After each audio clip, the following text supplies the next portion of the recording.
join di bisnis kuliner ya, kue hits gitu ya. Itu gimana sekarang kabarnya kue hits itu, kepo dong nih.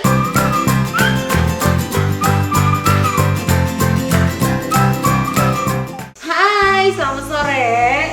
Karena edisi COVID-19, di sini aku pakai topi anti apa ini? Anti badai, anti COVID-19. Hari ini aku kedatangan sahabat aku, Richard. Aku buka dulu deh, ribet.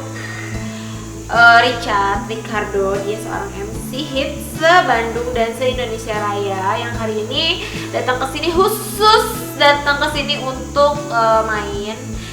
Mau ngapain? Minta makan. Mau kepo. Karena dia raja apa ratunya ya? Raja apa ratu kepo? Boleh dua-duanya. Raja dan ratu kepo. Jadi di edisi vlog aku sekarang, dia yang bakal nanya-nanya aku, bukan aku yang bakal nanya-nanya dia. Oke. Dan sekarang tada! Hai, apa kabar? Medina dan juga Lukman Lovers ya kan. Ini edisi corona ya. Ini topi antivirus ya, anti corona. Oke. Ini jangan lupa, oh iya, tapi emang serem banget sih di luar ya. Iya. Oke, ya. Ini kita syuting di saat-saat ini kan lagi kita syuting konten vlognya Medina nih di saat-saat lagi situasi seperti ini ya kan. Sedia topi, tetap social distancing, ada jarak ya kan ngobrolnya. Dan pakai hand sanitizer ya. Ini nggak di endorse hand sanitizer, jadi nggak usah disebutin mereknya. Iya. Tangi. Babs, kumaha damang? Damang alhamdulillah. Kamu gimana kehidupannya sekarang? Kehidupannya ya beginilah di Bandung. Ini rumah kamu yang di Bandung ya? Karena bisnis di Bandung semua kan rata-rata ya? Bisnis di Bandung semua, terus juga apa namanya ya sekarang juga lebih nyaman di Bandung kali ya. Lagi situasi seperti ini ya. Terus pekerjaan, usaha gimana? Pekerjaan usaha udah lancar, tapi emang agak terhambat sedikit karena emang COVID-19 ini, jadi klinik buka tapi cuma buat jual produk doang, jadi nggak boleh treatment. Online aja. Jadi untuk treatment di klinik stop ya, mengikuti regulasi pemerintah ya. Terus ini nampaknya kamu alhamdulillah semakin segar, semakin ceria. Medina Zain. Medi, ini dong share dong ke teman-teman di vlog kamu. Haus lagi. Bagaimana nih kehidupan setelah kemarin ada kasus, mungkin ada hikmahnya di balik itu semua. Iya, namanya juga netizen ya. Kadang ada apa namanya?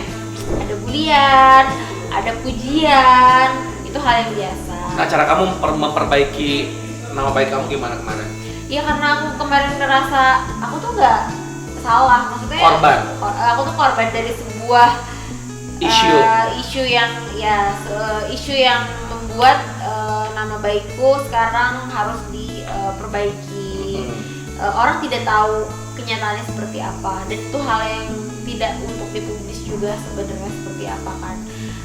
Jadi aku sekarang cuek aja, ada mau orang ngomongin, orang ngebully, orang apa segala macam, aku nggak pernah peduliin. Yang pasti aku hidup ke depannya lebih hati-hati lagi mengenal orang, terus juga lebih hati-hati lagi, lebih selektif memilih teman, catat ya. Terus juga kalau misalkan emang kita ada stres, depresi, stres apa segala macam, langsung datang aja ke psikiater atau psikolog ya kan, ke yang benar-benar resmi gitu kan, jangan sampai ya kita kenapa-napa gara-gara itu. Tapi seorang Medina Zain ini kemarin kan memberikan informasi kepada semua halayak kalau Medina kemarin punya penyakit bipolar. Nah itu gimana tuh? Makin kesini makin membaik atau kamu konsul terus atau gimana?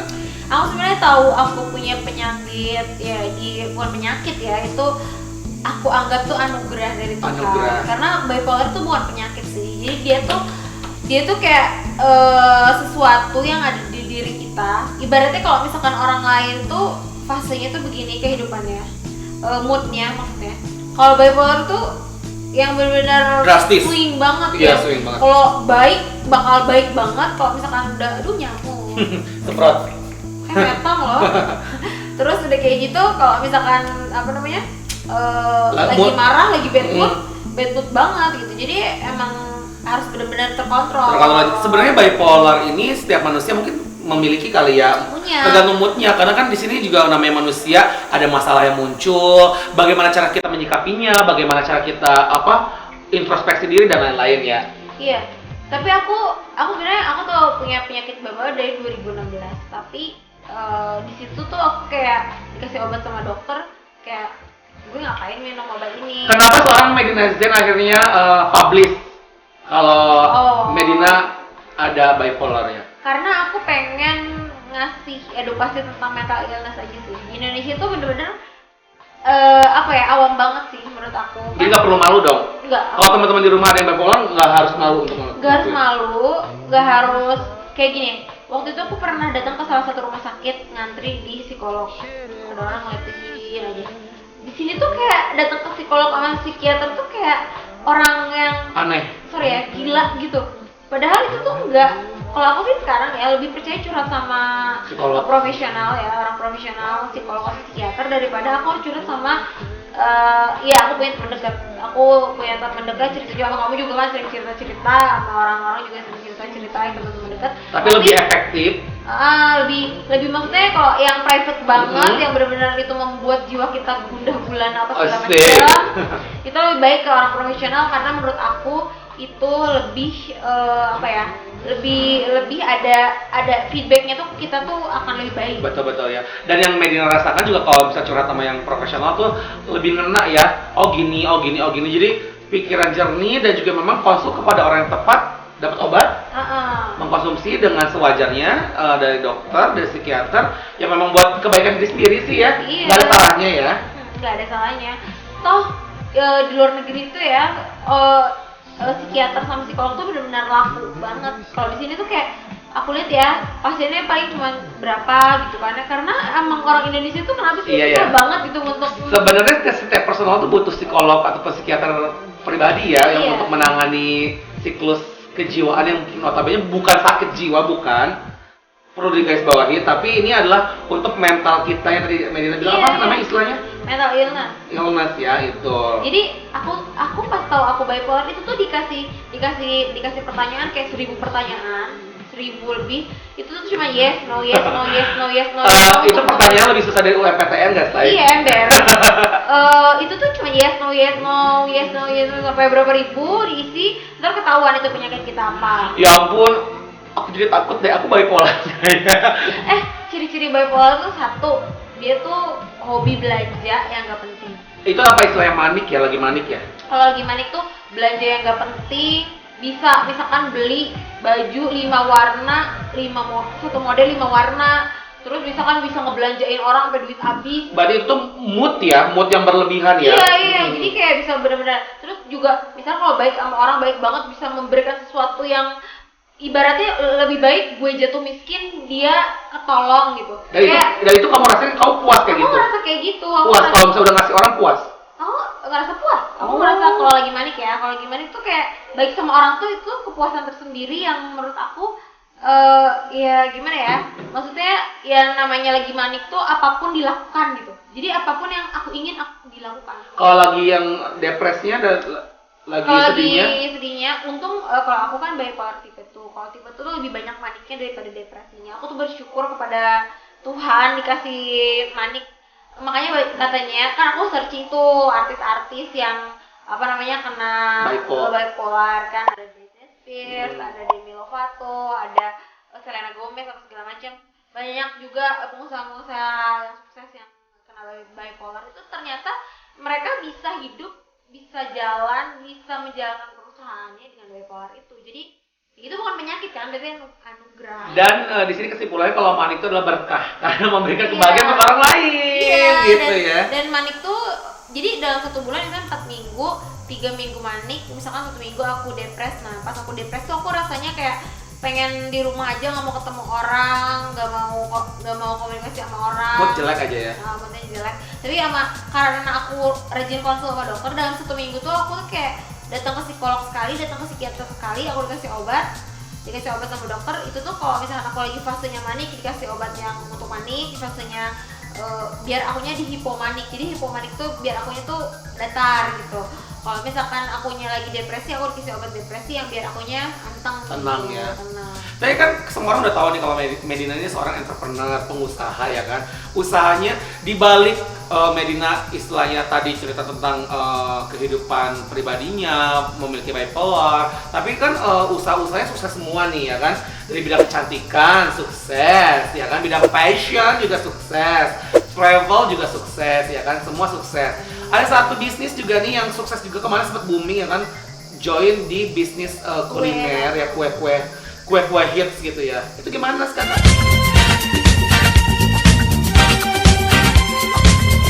Kita kabarnya kue-kue hits itu kepo dong nih. Aduh sebenarnya aku tuh orangnya malah cari ributnya dari dulu juga. Tapi kuenya masih ada kan? Mas? Jabatan kamu di kue itu sekarang masih masih sampai sekarang. Masih. Berarti ya kamu masih mengklaim itu punya kamu dong? Iya, bukan punya aku seorang ya. Iya. Kemarin sempat ada gosip katanya aku menganggap itu bisnis aku sendiri. Enggak. Aku menganggap ini bisnis bersama yang harus manajemennya diperbaiki dan harus diaudit. Berapa orang pemiliknya? 6. 6 orang. Ya, salah satunya Medina. Salah satunya aku. Itu berjalan dari tahun 2000. Kan kamu MC Iya. ininya. 2017 ya. MC.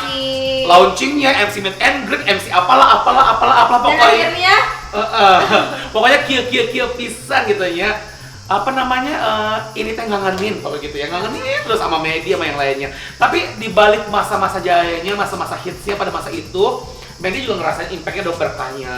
Alhamdulillah aku nggak ngilang-ngilangin banget. Maksudnya waktu itu pas lagi hits-hitsnya tuh booming banget, yang bener-bener apa namanya berkah dari Tuhan ya. Waktu itu bener-bener rame kuenya, hits banget. Terus juga kita juga kompak para BOD-nya. Nah ini di tahun ketiga, tahun 2 tahun ketiga, aku kan sebagai pembisnis kan udah biasa ya kalau misalkan di perusahaan aku tuh audit eksternal tuh pakai KAP itu bisa 6 bulan sekali atau 1 tahun sekali gitu kan. Ya aku cuma minta diaudit aja. Dengan adanya ini Medina ngerasa dibodoh-bodohi nggak sih? Dibodoh-bodohin maksudnya dibohongin gitu. Dibohongin gitu, kok nggak sesuai dengan perjanjian awal gitu. Di awal manis, di akhirnya pahit gitu ya kan? Sebenarnya kan aku udah balik modal ya, alhamdulillah. Sebenarnya kan, tapi kan kalau bisnis bukan cuma balik modal, bisnis kan long term. Komitmen. Long term itu jadi kayak jangka panjang. Masa misalkan kamu bisnis udah balik modal terus kayak udahan gitu, maksudnya Nggak bisa gitu. nggak bisa gitu. Bisnisnya long term dan harus dievaluasi setiap bulannya, setiap tahunnya. Intinya kalau udah balik modal ya berkah aja alhamdulillah. Iya. Tapi kan bisnisnya masih jalan ya kan? Dia masih jalan. Terus yang aku kemarin minta cuma audit aja, tapi tidak disetujui oleh beberapa orang komisaris. Dan ini kan ngeliat kasusnya nggak kelar-kelar ya, Bo. Ini kan tahun ketiga, berarti kemarin 2019, ini udah 2020, ini tahun keempat. Medi minta kejelasan audit eksternal. Tapi ada nggak sih titik cara kayak feedbacknya ke Medi dari pihak sana, dari ke lima orang BOD lainnya untuk ke Medi kayak rembukan damai aja yuk gitu. Ini kan usahanya juga masih ada gitu, nggak enak lah ribut-ribut di media gitu. Aku tuh sempat sebelum lapor polisi tuh aku WhatsApp. Aku WhatsApp salah satu BOD. Disebut inisialnya Mas IR. IR ya. Mas IR. Aku memang pencinta wanita, namun kau bukan buaya. terus. Iya, aku WhatsApp. Cuman di read. Aku bilang. Dilihat doang. Aku WhatsApp gini. Dilihatin nih WhatsAppnya, nggak usah lah ya. Rahasia jangan. Ya. Isinya pokoknya kok nggak boleh aku minta rekening orang bla bla, kalau nggak ada apa-apa nggak usah takut dong bla bla gitu kan. Terus udah gitu girit doang. Udah dari situ aku fix, aku kan suamiku kan lawyer kan, jadi kayak dia kayak mikir ya ada apa aneh banget. Terus juga orang tim akuntan publik aku akuntan publik susah banget ngomongnya. Akuntan publik aku datang minta Baik-baik ya. Baik-baik datang minta data itu susah banget. Nggak dikasih.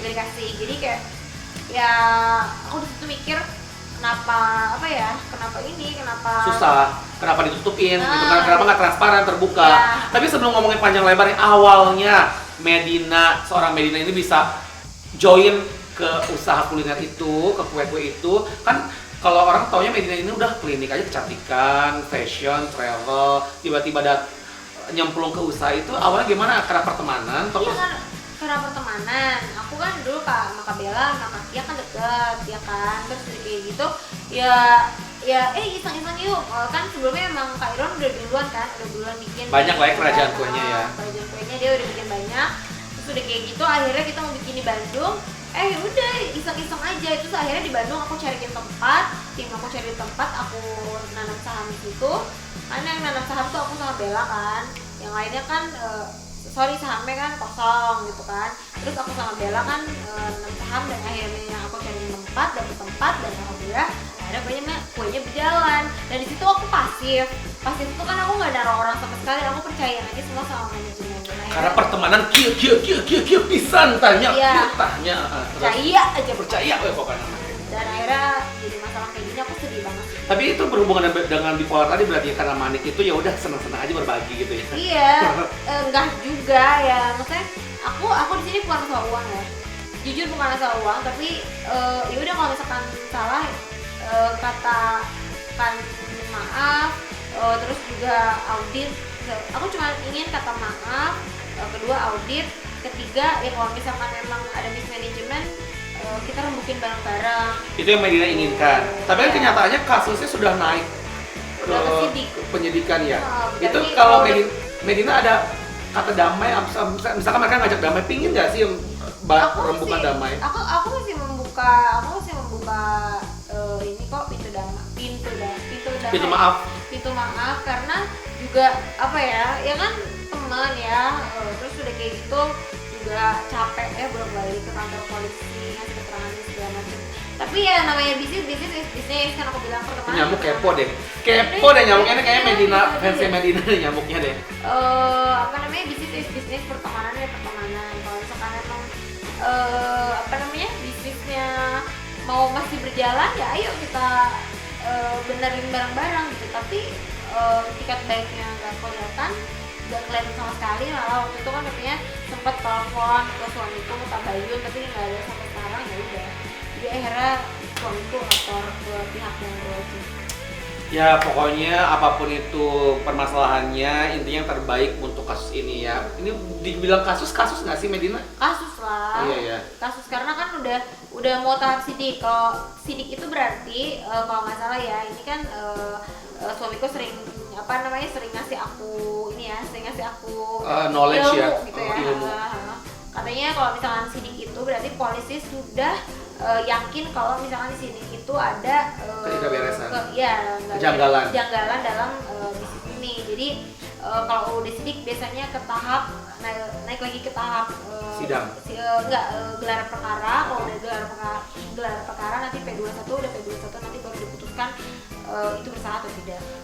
Masih panjang ya perjalanannya. Tapi ya kita mah sebagai penikmat kuehnya dan juga tentunya aku juga pribadi pernah ada di dalam itu ya kan, membantu juga untuk sebagai media promotor. Promosi kamu gila banget loh dulu. Iya, aku media promosi di brand ini juga aku sangat senang sekali dan aku juga dapat impact positifnya. Tidak memungkiri itu. Terima kasih buat Medi dan juga semua BOD dan juga semua manajemen. Tapi ngeliat sekarang tuh sedih banget jujur. Jadi aku di sini sebenarnya posisinya netral nih Medi. Dalam artian ya aku nggak mau juga sampai seperti ini. Kalau aku sih pinginnya harapan aku ekspektasi aku adalah Medi dan juga tim yang sana tuh ya udah baikan dan jalanin bisnis ini dengan kedepannya kalau perlu kita inovasi apa lagi nih yang terbaru gitu kan. Sebenarnya sih kalau misalkan ini manajemennya diperbaiki secara baik ya, maksudnya aku kan alhamdulillah sekarang klinik aku kan ada 12 cabang dan aku pun mengelola ini kan dengan tim aku alhamdulillah sekarang kan ya disebut banyak banget juga enggak, maksudnya ya udah karyawan aku kan udah hampir 300 orangan. Jadi mereka kompak, sistemnya bagus sama segala macam, ya berjalan aja. Maksudnya kayak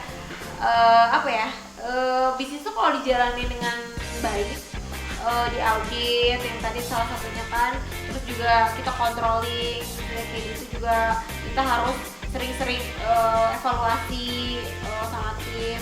Ya harus mendengarkan juga orang-orang yang di bawah kita juga, tetap jangan egois.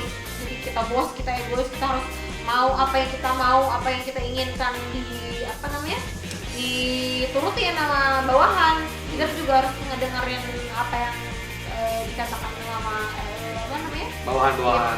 Pokoknya saling memberikan pendapat dan mendengarkan ya, dan intinya kalau dalam usaha tuh jangan egois deh. Pokoknya sharing is caring ya, togetherness, dan juga memang ya sistemnya adalah sistem manajemen building, jadi memang harus saling percaya dan harus kokoh ya. Iya.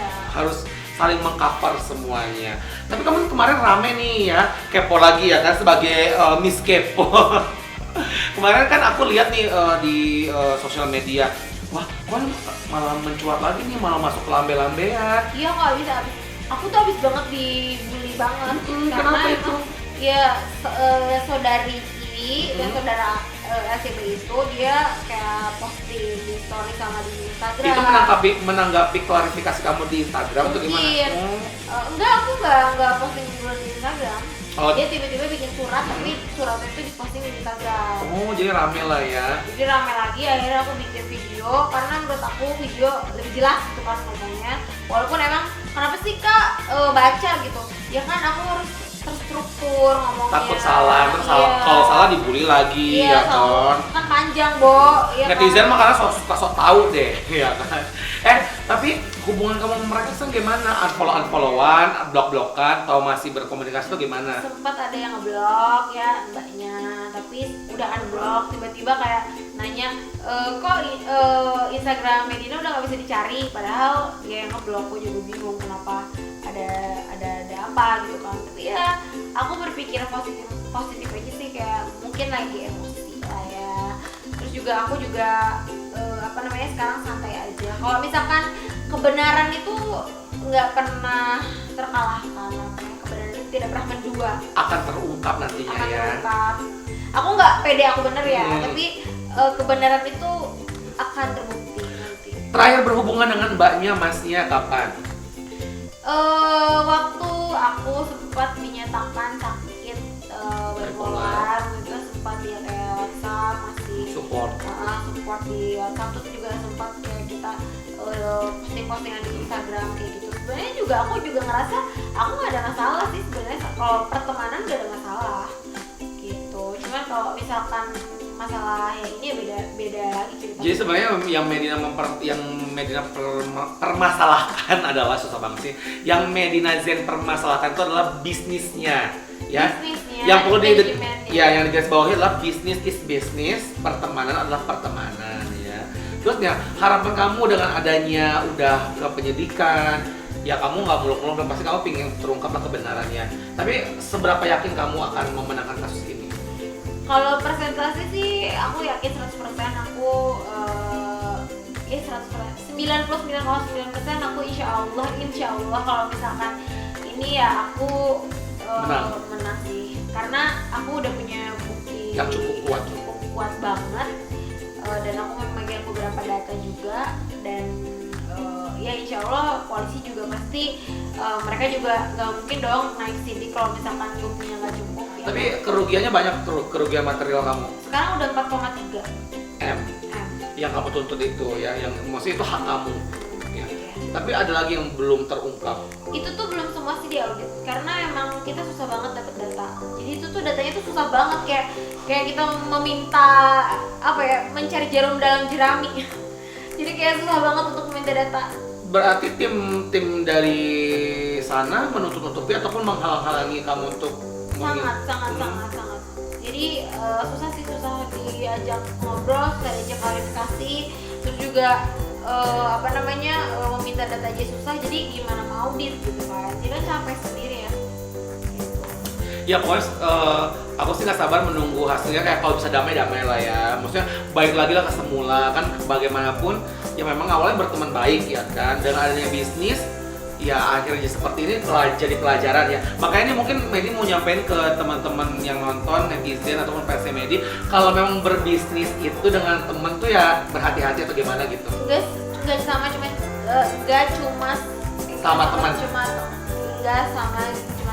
Gimana sih? Enggak hanya sama teman. Sama teman. Kemarin juga kan sempat ada yang ngelaporin lagi kan, ya kan? Ya sempat nonton gitu nggak sih? Iya. Ya. Jadi dia juga kan bukan teman, ya kan? Kena juga. Jadi sebenarnya bisnis itu adalah satu kepercayaan. Kepercayaan tuh kepercayaan tuh benar-benar susah banget, karena itu tuh kita harus benar-benar komitmen dalam hal apapun. Di kantor aku tuh ya, masalah keuangan Rp1.000 pun tuh itu tuh harus ada bondnya, Harus jelas dan harus dicatat manual dan dicatat secara sistem juga. Itu tuh penting banget. Dan kalau misalnya kita cari partner, mau itu teman, mau itu saudara, mau itu siapapun, itu harus benar-benar punya visi dan misi yang sama. Karena kalau misalkan tidak punya visi dan misi yang sama, itu benar-benar pasti bakal kacau. Pertengahan jalan pasti bakal ada ribut apa segala macam. Dan aku udah merasakan ini tuh berkali-kali gitu. Jadi kayak sekarang lah udah bisnis sendiri aja, jalanin jalanin apa adanya, sedikit-sedikit, lama-lama menjadi bukit lah pokoknya. Gak usah berekspektasi terlalu tinggi tapi akhirnya down, lebih baik pelan-pelan tapi maju. Super sekali Medina Zen ya. Oke, tapi untuk bisnis yang lain lancar alhamdulillah ya. Alhamdulillah, klinik, travel sekarang lagi. Iya, karena ini COVID-19. Pokoknya semua usaha berdampak deh ya. Tapi kalau misalkan seorang Medina Zen menanggapi bulian netizen, kan kamu kemarin sempat, kan katanya tim sana ada memberikan kualifikasi juga, sindir-sindiran menyindir kamu ya kan, atau misalkan ya mungkin karena fansnya Iya, lebih katanya banyak. yang nyindir itu katanya aku tidak mau hadir dalam rapat. Nah itu rapat gimana? Ya nih aku kasih informasi.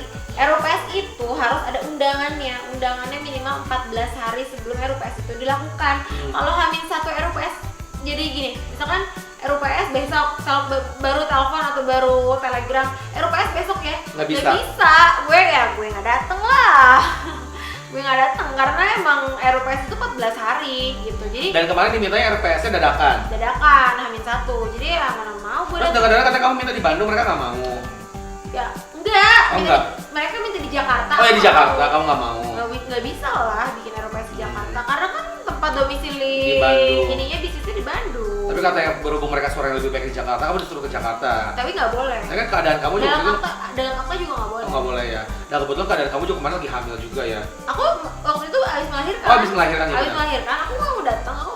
Aku malah ke Jakarta untuk preskon itu, aku juga datang, tapi aku tidak datang untuk RUPS gitu. Aku tidak datang untuk RUPS karena aku merasa itu undangan RUPS harus 14 hari sebelum RUPS itu dilakukan. Jadi aku ya nggak datang lah ke RUPS-nya. Itu ya klarifikasinya. Tapi dari situ banyak tuh bulian Medina. Banyak Katanya banget. Medina Zen pansos, Medina Zen nyari sensasi, Medina Zen ina inu. Tanggapan kamu gimana atau kamu udah kebal? Nanti orangnya malu sendiri sih yang Enggak, kalau kamu ngeliat bulian di sosial media kamu lucu-lucuan aja, kamu yaudah bye nggak kamu baca atau kamu tanggapin juga atau gimana? Jadi pikiran? Enggak sih, aku nggak jadi pikiran. Awal-awal ya, tapi lama-lama aku pikir itu hanya netizen ya. Maksudnya mereka tuh awam. Maksudnya awam tuh bukan berarti bodoh ya, tapi ada juga kok orang yang pinter yang bener-bener yang kemarin aku capturein tuh di story aku yang bener-bener mereka tuh orang bisnis yang mereka ngerasa bener ya, apa yang aku katakan, apa yang aku klarifikasi itu benar. Yang kamu lakukan tuh benar ya. Iya. Tapi kamu ngerasa nggak sih mereka tuh karena fansnya lebih banyak, karena mereka kan artis ya kan? Apa tuh? Terus akhirnya para fans itu ya udah tanpa melihat kebenarannya pasti ngedukung aja dan pasti kayak apa sih nih Medina gitu mau ikut-ikutan padahal kan mereka nggak tahu yang sebenarnya kan. Ya, udahlah ikhlasin aja. Katanya lebih baik pertemanan daripada uang. Lah duit segitu ya kan. Iya, nggak munafik lah ya di Iya. dunia ini kan juga kita mencari nafkah memang buat orang banyak untuk keluarga, apalagi kamu punya 300 karyawan lebih ya kan gitu. Iya, yang pasti kan juga apa ya pokoknya intinya sih di sini permasalahan cepat terselesaikan biar juga nggak capek, nggak ribut, ya kan capek lihat Instagram gitu kan ribut-ribut, sindir-sindiran apa segala macam gitu kan. Aku juga bukan orang pertama yang menyindir, malah aku bingung. Jadi aku yang dibully, tapi ya nggak apa-apa. Kemarin juga gara-gara yang masalah yang itu kan, yang aku sempat kena musibah itu, aku ngerasa terus semakin banyak haters aku, tapi aku cuek aja sih. Toh juga pasien-pasien aku masih pada datang ke klinik. Pokoknya intinya kalau yang udah yang dari awal bisnis mah tetap aja ngikutin Medina ya kan. Haters adalah lovers yang malu-malu yang tertunda ya udah lah malu-malu kucing gitu. Yaudah mungkin nanti kita lanjut lagi Medi untuk ngobrol-ngobrol mengenai kehidupan Medina, kehidupan keluarga keluarganya Medina, kehidupan berumah tangga, kehidupan bisnis dan lain-lainnya. Mungkin kita ganti angle kali ya, Med, kemana lagi ya? Karena aku pengen tahu juga rumah kamu ini. Aku kan baru pertama kesini. Ini tuh masih berantakan banget sih sebenarnya, belum beres tapi udah ditempatin karena suami aku tuh kemarin kekeh pengen tinggal di Kuningan. Ini ada main anak di sini ya? Ada. Nah, sekarang kita sudah dari meja makan, udah kenyang, udah makan tadi kita. Terima kasih loh, ini makanannya enak. Enak ya, banyak ya tadi makanannya. Kamu yang masak? Iya, aku yang masak. Ibu rumah tangga yang baik ya. Iya dong. Nah, kalau tadi kan kita udah ngobrol panjang lebar nih. Sekarang kayaknya ada mau bergabung di sini. Boleh, ini ada yang baru pulang. Dari mana sih? Hai Pak Lukman. Halo, Apa kabar? Namaste. Ya, oke. Namaste ya, salam Namaste ya. ya. Dari mana sih? Aku tadi habis beli keperluan rumah tangga. Oh iya, udah benar Buat ya. Safi tadi. Jadi memang di sini saling mengcover ya. Iya, tadi kan soalnya kan aku ada foto. Mhm. Jadi dia yang diperlukan karena takut kehabisan kan sekarang lagi. Iya tuh, tapi jangan panik buying juga ya.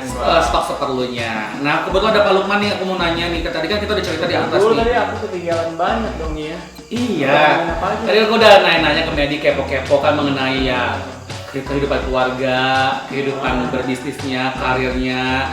Nah, terus juga tadi ada sentilan-sentilan mengenai nyerempet-nyerempet ke masalah kalian nih yang lagi rame di TV, lagi rame di media. Itu Iya, iya. kalau dari kacamata Pak Lukman seperti apa? Kalau itu udah biar mengalir aja, berproses aja nanti. Tapi kan di sini Pak Lukman sebagai lawyer kan, lawyer Iya. sekaligus lawyer media juga, Aku ini aja penasihat hukum penasehat pribadi hukumnya ya. aja. Tapi gimana sih ngelihat kasus ini berapa lama lagi kira-kira akan benar-benar kelar? Iya, kita nggak bisa memastikan ya, karena kan itu kan ranahnya ke penyidik. Ya pokoknya untuk itu sih mengalir aja, berproses aja. Harapannya Pak Lukman apa nih? Ya harapannya semoga semuanya baik-baik aja. Damai mungkin? Ya insya Allah semuanya kemungkinan bisa terjadi. Ya event tabayun pun yang penting semuanya lancar dan semuanya terbuka ya. Iya dong. Gitu. Ngomong-ngomong ini ada planning apa lagi nih dari Medina, project-projectnya dan Lukman ke depannya karena kan ada beberapa klinik yang mau buka juga. Iya sih, paling beberapa klinik yang ya kita fokus di klinik aja sih ya. Iya kita Fokus di klinik, travel sama butik. ya. Nah, menurut kalian berdua sebagai pengusaha nih dampak dari COVID-19 ini apa nih buat kalian? Parah banget sih menurut aku. Sebenarnya income masih ada, tapi untuk operasional aja sama gaji. Apakah kalian menerapkan sama dengan yang lain meliburkan sebagian karyawan atau gimana? Iya. Iya, Kita meliburkan karyawan mengikuti himbauan dari pemerintah, yaitu bekerja dari rumah. Tapi alhamdulillahnya karena usaha kita basicnya adalah usaha online, jadi masih kebantu lah. Yang tadi Medina bilang buat operasional, buat gaji karyawan masih jalan. Jadi kita berpikir mencari cara-cara agar online ini maksimal. Itu sih kita dimaksimalkannya di situ ya. Iya. Oke, pesannya buat para pebisnis apa nih dari Pak Lukman? Oh ya, yang penting pertama adalah jaga kesehatan, yang kedua ikuti himbauan yang diberikan oleh pemerintah. Yang ketiga tetap semangat, sabar, banyak berdoa dan tetap mencari cara bagaimana bisnis tetap berjalan. Yeay, terima kasih sudah menyaksikan channel YouTube-nya Medina Lukman. Jangan lupa subscribe, Medina Lukman. like, comment, and share. Dan stay healthy, stay positif, dan juga stay happy. Terima kasih.